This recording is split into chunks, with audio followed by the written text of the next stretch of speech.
If you have ever watched a man bumble a joke into the shape of a laugh and felt a tightness in your chest that you could not quite name, then you may have, for a moment, stood where I stand every morning. Not literally. The circus has rules about where the clowns stand, chiefly because the floor likes to slide and the audience, in its wisdom, prefers to shed tears into their pockets rather than on the seats. I speak in first person because I must, and also because it is easier to hold a narrative when you are the one holding the mop. My name is Merrin Droll. The name is, regrettably, appropriate.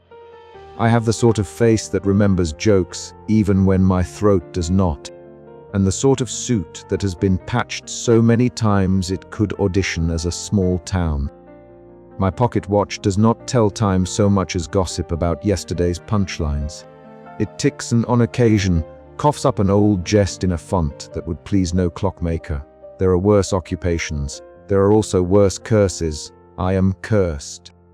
Not in the dramatic Gothic way with thunderclap and a proprietor of black velvet. My curse is competent, administrative even. I can pour laughter into other people the way a vintner fills a bottle. Careful, practiced, with a flourish at the neck. The laughter arrives in the audience, warm and belonging, like bread to a table. It is generous. It is also not mine. The sound, the release, the manganese tang of joy at the back of the tongue, those do not register in the inside of my own chest. When an alley boy spits out a laugh so bright you would think someone had opened a new hinge on the sky, I count it like a coin. For me there is a hollow clink instead of jingling providence. That is inconvenient if your job is to produce joy for a living.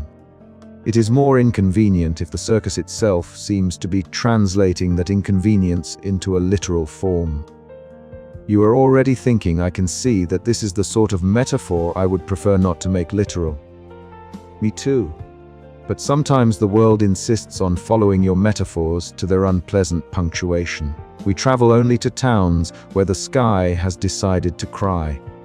Not angrily, like a god in a mood, but with a sort of consistent dampness, a municipal sorrow that has licensed umbrellas and exempted puddles from protocol.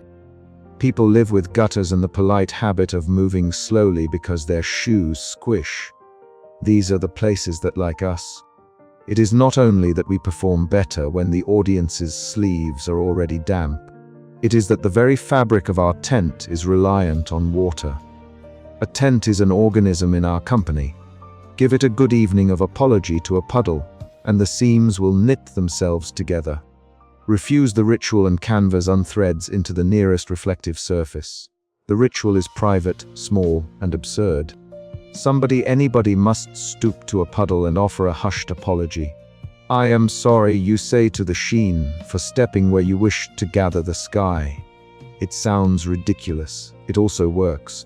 The tent, which is sensitive to social gestures, takes the apology as a kind of wet benediction and reforms. We have tried substitutes. We have tried honey and petitions and the recitation of soporific insurance clauses. None of them will do. Canvas prefers humility. On that morning, when the sky had not yet decided fully and our town smelled of coffee spilled into rain, I met August Thorne. He was already there, stationary as a punctuation mark, pressing the small brass counter he keeps at all times between his palms the way other men might press a rosary. The counter makes a satisfying, officious click-click when he depresses it. He uses it to measure applause, as if applause were both currency and weather. He keeps his accounts tidy, and his spectacles gleam with a practical glare. August is the man who inherited the circus along with a pile of unpaid bills and a faint memory of a better balance sheet. He is theatrical only insofar as dignity fits on a coat, and he treats spectacle as though it were a liability ledger. He loves the troupe in the way a banker loves a vault, for its contents and for the fact it can be insured if carefully appraised. He is a necessary figure. He is also the sort of person who is under the misapprehension that measuring a thing is the same as knowing it. I watched him count in the half-light. He counted out loud the way a man counts his prayers. 43, 44, 45, he said. and the counter obliged a metallic heartbeat. The sound of counting is peculiar when you are used to making music. It reduces applause to a succession of clicks. For him, applause can be turned into numbers and then into decisions. For me, applause is a physical action that leaves others lighter and me, inexplicably, unchanged. The tent looked different from the outside that morning. Usually it sits like a sleepy whale in the market square, its stripes muted by damp and woolen with weather. This day, it seems, had the restless look of someone who has been told a secret and cannot keep it. The canvas flapped slow as a tongue, and at one point a seam winked open like a half-formed smile. I told myself it was a draught. I told myself a great many tidy things because tidy things can be easier to bear than the truth. You should understand that our circus is not merely a collection of people in costumes. It is an accumulation of practices. There are rituals for mending, a rota for who apologizes to which puddle, and a bookkeeping system where August erases the days when no one laughed as if absence were a misdeed. There are also those small economies of kindness that keep us going. Someone always saves a crust of bread for another. Someone else keeps a secret button sewn into their coat for emergencies. We trade consolations like stamps. We have a system of small salvations. Nell Highwire Fen was already overhead, her boots making a gentle, necessary percussion on the tightrope. She moved as if the rope were not a piece of rigging, but the spine of a story. She is a woman who teaches risk with an almost maternal sternness, whose hands know the precise pressure to give at the last second. From where I stood watching her silhouette cut the grey, I counted the economy of her courage as if it were a row of stitches I might borrow. Nell is an aerialist by trade and a rescuer by practice. She saves banners when they fall and laughs at danger like a person who has been in an argument with gravity and won. Backstage, the kettle we keep for tea drummed its own metronome. The smell of wet wool and stale powder hung in a way that made humor feel like a borrowed garment. I put paint on my face with the same geometry I used to fix a joke, a careful arc here, an exaggerated dash there. The white made thin as a page, so that whatever expression I manufactured could be read from the cheap seats. Our faces used to be simpler, now they are maps of economies. I catalog smiles the way other people collect books. I can tell you the difference between a grin that arrives in polite increments and laughter that bursts so sudden it leaves wetness at the corner of the mouth. I can count with uncomfortable detail when a laugh is used to hide a hurt. In the same way a botanist presses a leaf between leaves of a book, I press smiles into a ledger that lives in my head. I keep them safe in case the need arises. This kind of professional generosity is a delicate thing. You give to others what you cannot give yourself, and you hope that the ledger of your own soul will somehow be credited in the margins. That morning, after I had painted and practiced a few pratfalls to a kettle that only returned polite applause, August approached with his brass counter. He did not look pleased the way a proper villain might. He looked annoyed in an administrative way. "We've been accepted for 3 more weeks in the Borough Council," he announced, "provided the rain continues." He clicked the counter once for emphasis, the sound a small judicial gavel. "Provided it continues," I echoed, because echoing is part of the job and also because it gives you 2 chances to be right. He sighed, which for August is an economist's shortfall. "It is the paperwork," he said. "They have implemented a clause commercial presentations now require a permit for towns exceeding a certain dryness threshold." It is he clicked the counter twice, as if 2 clicks might quantify displeasure. A matter of precedent. I do not understand legal precedent the way August wants it explained. I understand it the way a clown understands a pratfall. Produce the effect. Await the consequence. The consequence here is explicit and concrete. We call ourselves traveling because we choose to be itinerant, but the truth is less romantic. We are itinerant because there is nowhere else for us to pitch that will accept the way we take up space. Dry towns do not enjoy the inefficiency of sentiment. Their regulators measure things for the sake of neatness and, in their tidy logic, do not make room for canvases that are also weather-sensitive organisms. "How many attendance permits left?" I asked, because counting is the most conversational device left to us. August clicked his counter. 2 full sets, 3 provisional renewals. If the storms falter, we are reduced to exhibitions only in private courtyards. He turned the counter in his hand. "And if we're not on the list, we are unregistered." He let the word fall like a stone. We had not yet coined the term unraveling as a noun. We referred to it as a general tendency, a failing, the circus propensity to fray. But the seam in the tent had winked open, and in my hollow chest something tightened in a way I do not like. It is an odd sensation to feel endangered in the same place where you make people feel safe. We mend our patrons' days as though they were garments, but we cannot always mend our own sleeves. There are 2 sorts of people in this line of work: those who believe that laughter should be given away freely, and those who think it must be accounted for, because otherwise people will believe it has no cost.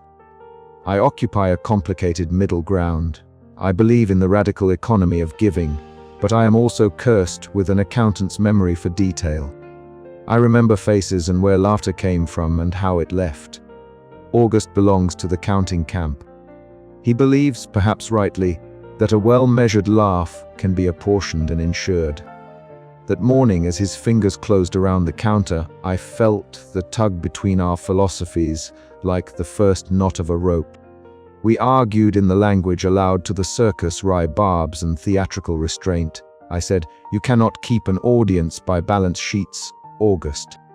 Sometimes they come because they need a place to cry and someone to make the crying look manageable."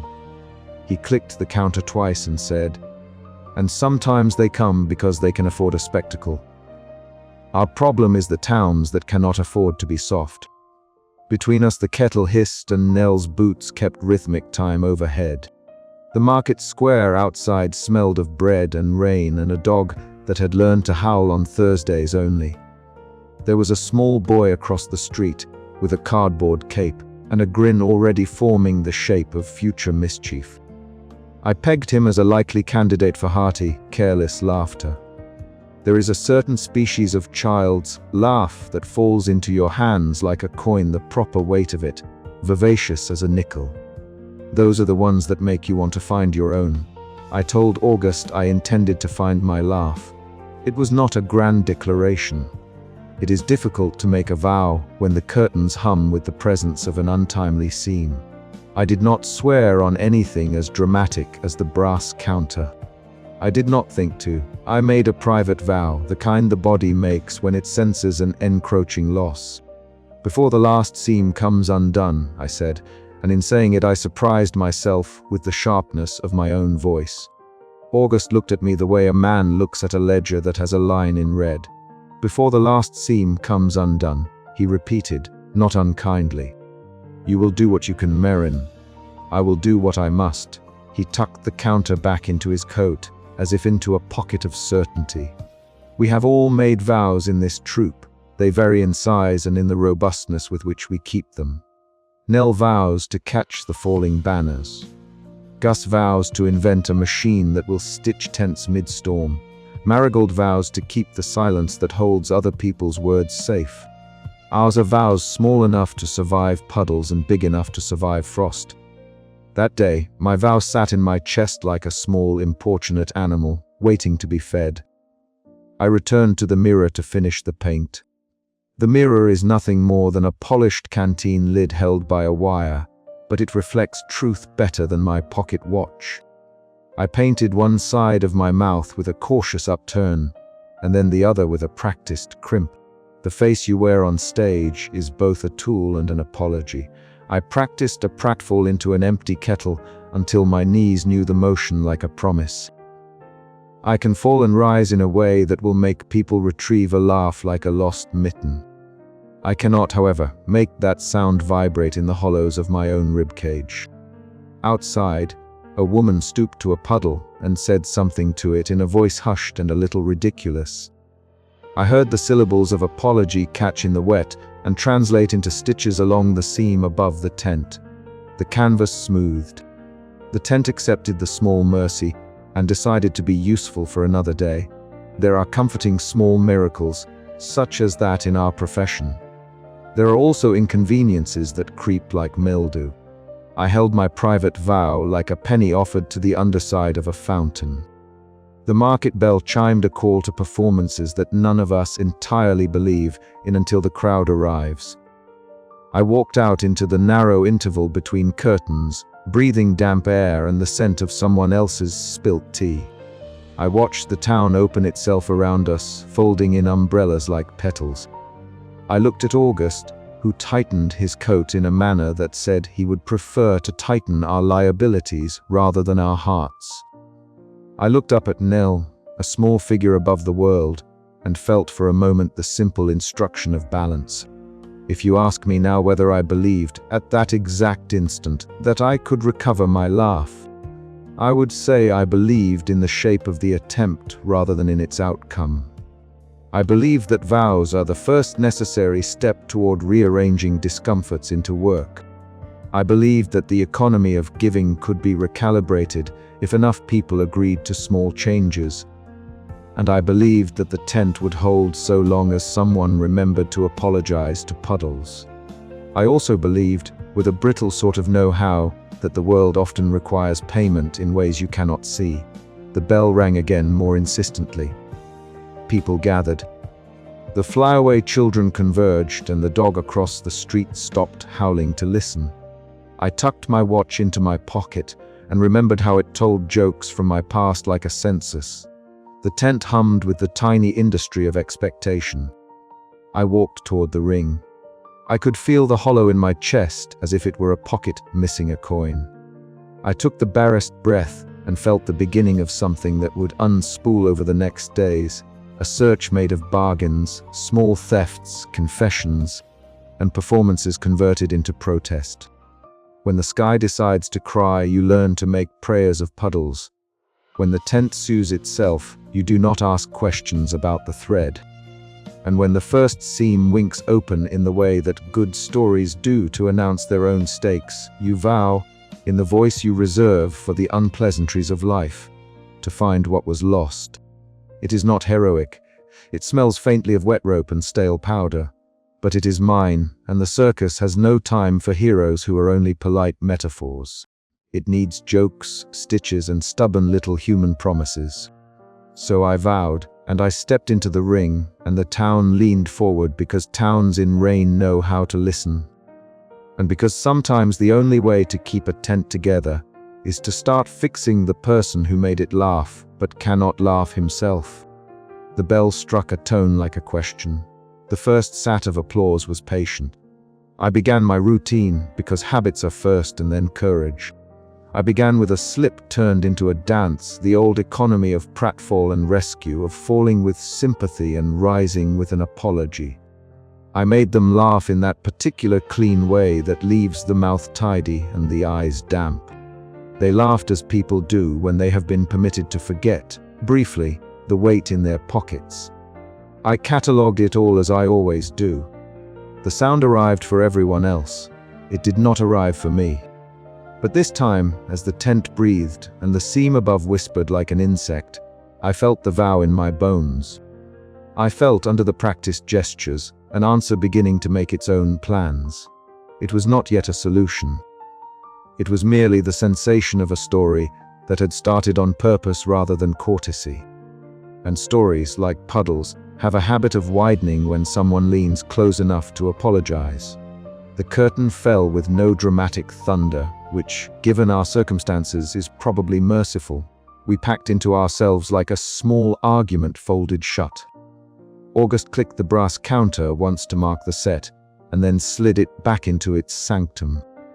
Nell untied her boots and promised to teach a younger performer the art of catching banners. The kettle resumed its uncomplaining ticking.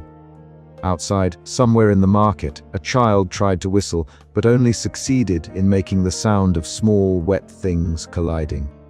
I walked back to my mirror and tried on a smile like a glove. It did not fit, of course. But the vow in my chest sat like a coin in the pocket of possibility. I would start by asking questions that were not invitations to pity. I would collect small salvations as one might collect stamps, trading them and tabulating them and offering them back in the form of ceremonies. I would practice a different kind of arithmetic, and if the tent continued to wink and unthread itself, I would be there, doing what I could to find the human reason behind the stitch. When the sky decides, the world pays attention. When a seam shows its teeth, the absurd world tends to answer with more absurdity. Later, I would learn that a curse is rarely a single event. It is a conversation that has been interrupted and then resumed badly. For now, the circus was a patient animal, and I was its small, melancholic mouth.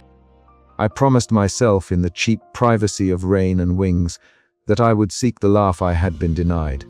If I failed, at least I would have tried. If I succeeded, perhaps the tent would stop unwaving its own story. And if the tent came undone before I finished, then at least there would be an honest record of attempt. August would count it, Nell would catch the last banner. And I would have had my story to tell on nights when the sky was quiet and people forgot to be sad.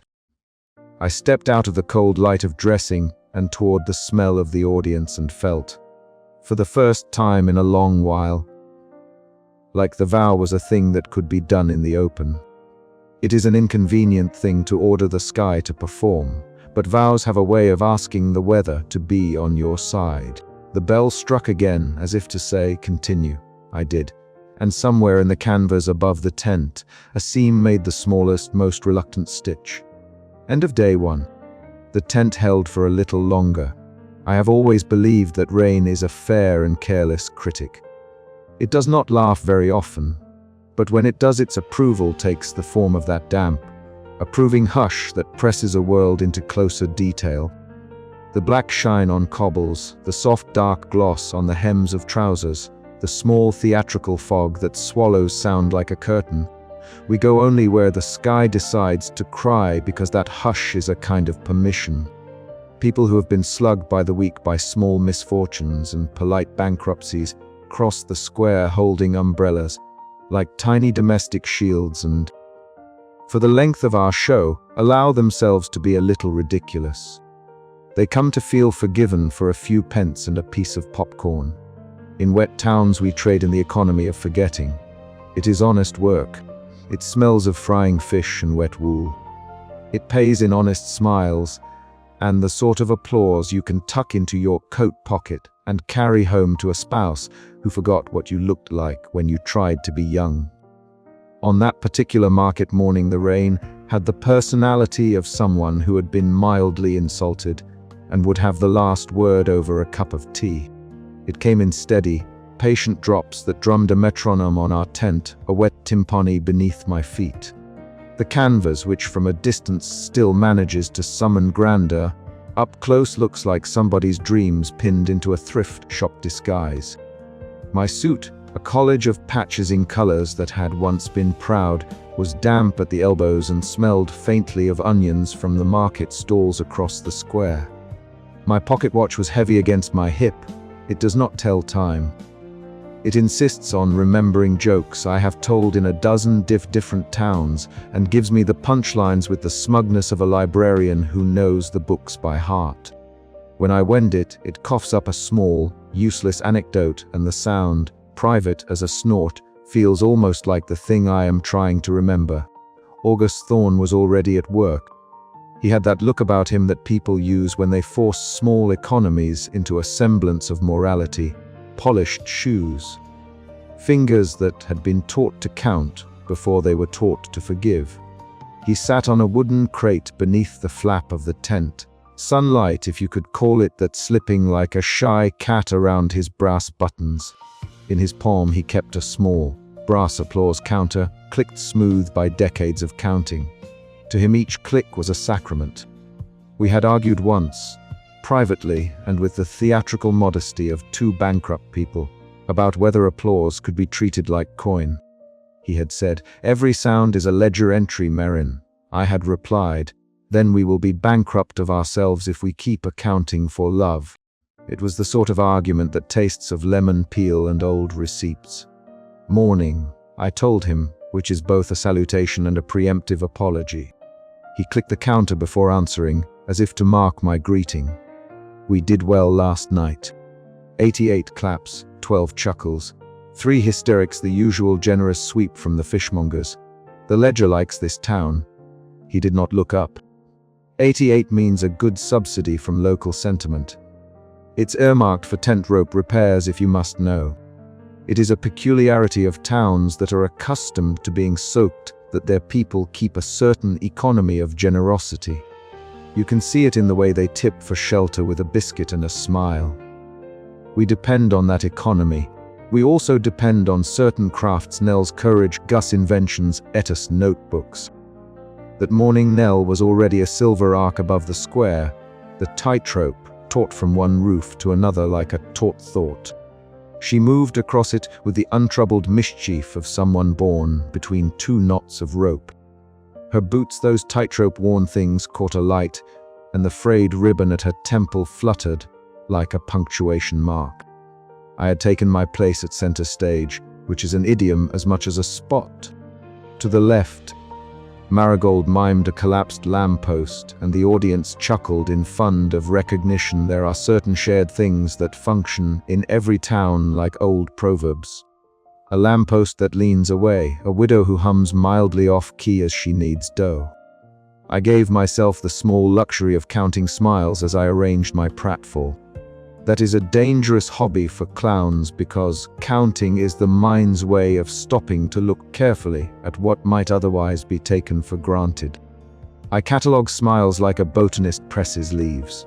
There is a particular way a child smiles when they are surprised by a new toy, lips thin, then blossom. There is another way an old man smiles when someone calls him by a name he once had, slow, tight, as if the face is doing sentry duty. The routine I chose that morning was the sort I had been refining for years, a careful amalgam of pratfalls, small lies of timing, the kind of jokes that act like catapults for the audience's sympathy. I begin with a failed attempt to produce a hat out of thin air, proceed through a solemn parade of mislaid props, and end with a fall that should leave me in the center of a delighted pile of human warmth. It is a good routine for rainy mornings, because wet folk like the idea of being wise enough to laugh at small misfortunes. Nell's footfalls above my head were a steady percussion. August's clicks were a quieter rhythm at the edge of hearing. I could feel the tent breathe. It is a small thing, but the stage and I have a contract. I will pretend the floor is sure if you will pretend the sky has consented to our small theater of forgetting. Usually the contract holds, and then a seam loosened. It was almost comical how it happened, a tiny, traitorous tug from the back wall, a place where the canvas has always been patched with worse intent. I heard the thread give first, a soft, tiny sound like a muffled cough. My watch, which had been whispering an old punchline into my pocket, paused and offered a different, reluctant joke, one whose timing was suddenly wrong. I should have known then that the world was assembling itself into a new sort of sentence. It started as a single thread, then another. The back seam, usually a tidy, dignified line, began to skein apart, as if someone had started unpicking the world. Thread slipped in the rain like a pale worm and disappeared into the puddle at the tent's edge, which tasted, in my imaginative mouth, of old ink and the corners of jokes nobody had yet remembered. The canvas at the rear of the tent folded back on itself as if it had been embarrassed. For a second, the only sounds were the tap of rain and the soft, surprised intake of breath from the crowd. There are times when wet people pause to listen because in the rain the world feels consequential. My routine, such as it was, demanded that I commit to the fall. You cannot reenact a fall. Either you go all the way or you look like a man missing both rehearsed emotion and a hat. I began the fall because habit is the body's shorthand for courage. The audience laughed at the setup, at the absurdity of the hat, at the timing of the stumble. Then I hit the spot where the tent should have been a taut, private world and felt the floor giving away a promise can give. The seam unthreaded further. Wet threads drifted like small confused creatures toward the puddle. A scrap of canvas, intimate and absurd, peeled off and bobbed as if someone had cast a small flag into an indifferent sea.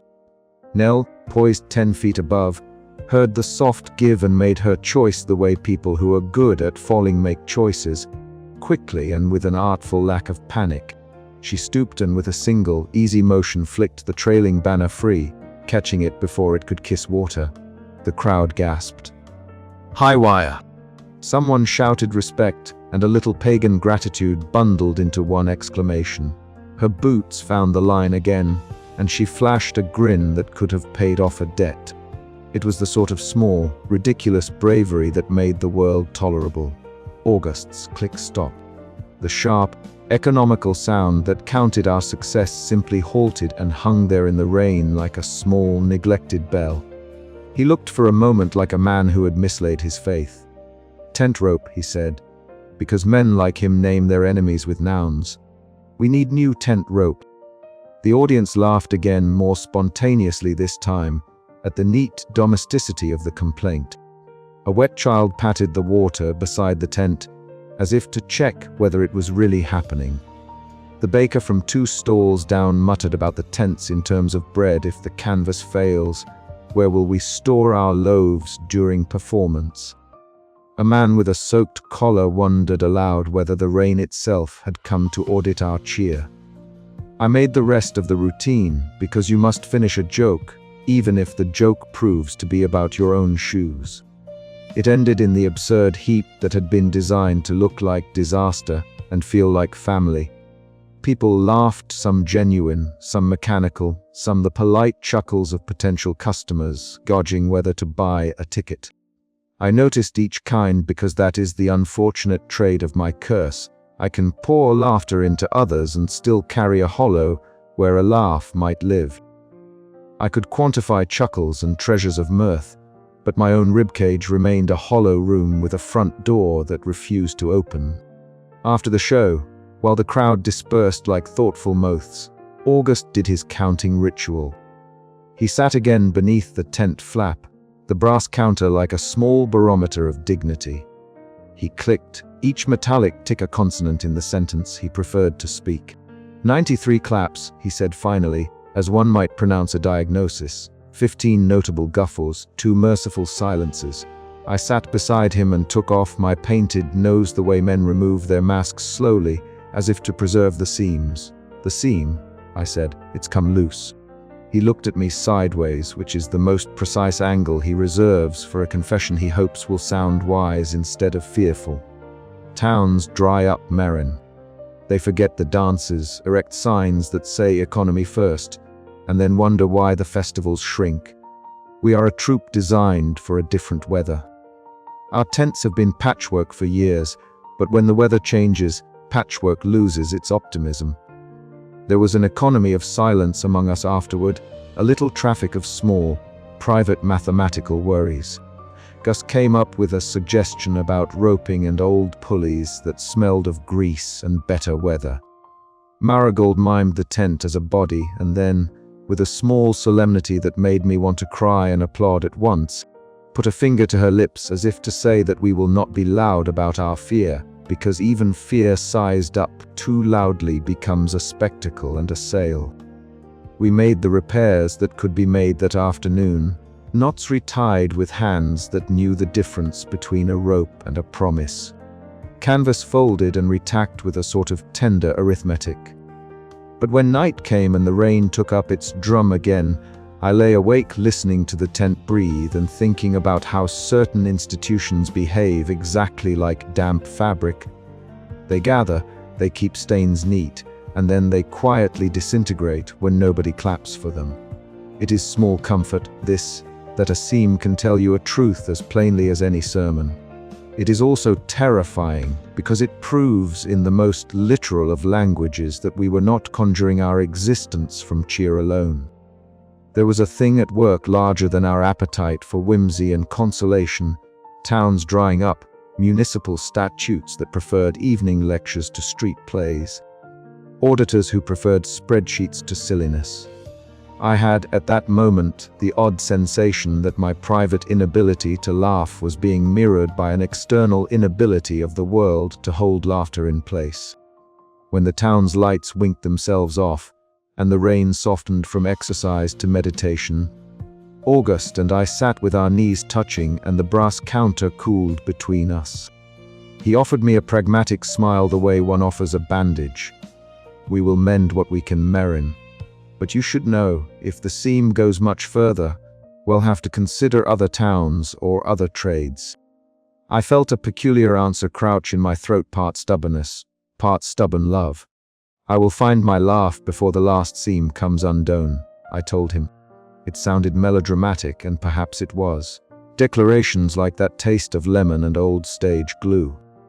But when I said it, I felt something else, too, that this vow was less an attempt to fix me than an oath to the troop, to the ledger of small human salvations they had kept between them. "Do not promise what you cannot keep," August said, and there was real affection in the command. "Then do not ask a man to buy a roof with his memory," I replied. The watch in my pocket sighed and gave up a punchline I had told to someone with cracked hands and a better hat. The town slept, and rain smudged the edges of the canvas like an ink blot.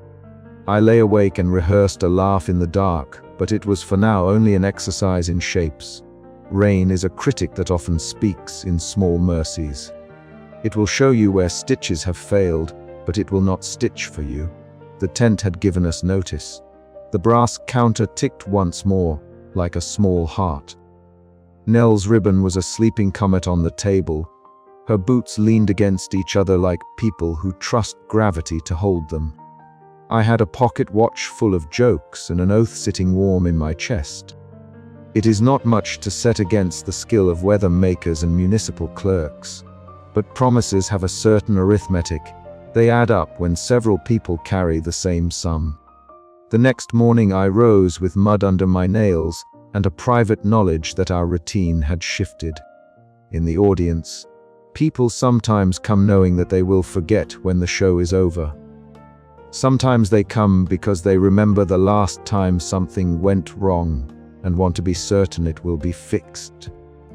That morning they came because the rain had told them that the world was listening, and they were curious whether we were still conversant in their language. If nothing else, I thought as I adjusted the seam of my collar, when a stage begins to dissolve, you have an obligation to get funnier. That is the duty of a clown, to be exponentially ridiculous as the world grows linear.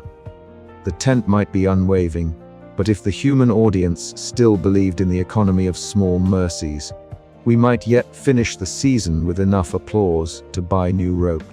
The brass counter in August's hand clicked once as if in agreement.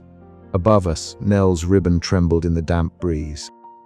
The puddle at the back of the tent shimmered with the reflections of 100 tiny circus suns, and I, standing in the center, measured the space that used to be a laugh and promised it the slow architecture of retrieval. Then, because vows demand punctuation, I practiced my best cynosure of a grin and stepped into the work of making strangers feel lighter than their shirts. The rain watched closely and, for now at least, was content to be a witness rather than an executioner.